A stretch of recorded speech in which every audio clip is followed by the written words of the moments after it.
This is the Canon Canonet QL17 G3, commonly referred to as the poor man's Leica. It was built between 1972 and 1982, and Canon sold approximately 1.2 million copies of this camera around the world. This one came to me from my friend Steve, who buys and empty storage lockers in the Greater Toronto area. I get the photo stuff. This one is special because it has a roll of exposed film in it. I shot the last few frames, and now here we are with a modern day mystery. What's on this roll? Good? Bad? Indifferent? Well, we shall find out. What can we tell here? The film has an ISO of 200. That's the sensitivity of the film. Kind of mid-range, good for outdoor and some shady flash work. 24 on the side of this can is the number of exposures.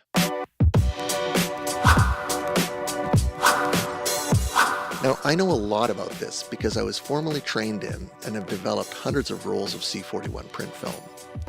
The C41 process is the same for all C41 films, although different manufacturers' chemistries vary slightly. This is where the Fuji greens and the Kodak reds came from. After exposure, the film is developed in a color developer. These days, there are still a few places that do C41 on a lark. I use Henry's. They ship it out somewhere and it takes about a week.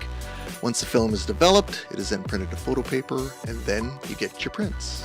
So one of the fun jobs you could get in the photography business in the 1980s and 90s was working in a mini lab. It's a very good reason. I calibrated that machine personally. It's the best mini lab in the state. I did this in the back of a convenience store in Winnipeg, Manitoba for a minute, and it smelled like chemistry. Okay, here we go. Drum roll, please. What's on this roll? Is this a serial killer's trophy pics or shots of geraniums? Let's take a look.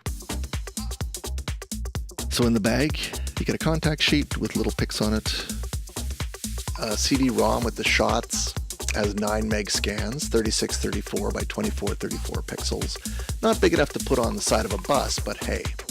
You also get the roll of film. I guess if you wanted to rescan, you have the master. So having history in the mini lab, I can tell you that this roll is so very typical of what customers would shoot.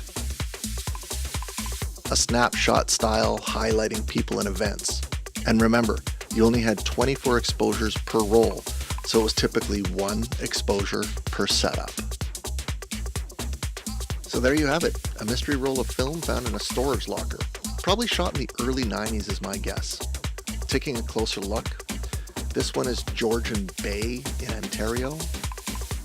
This baseball field looks like Goulding Park in North York, Toronto. The baseball team is sponsored by Liberty Mutual Insurance. Other than that, I have very little clue as to who these people are. If anyone looks familiar, comment below. That's it. Have a good day. And hey, support your local content maker.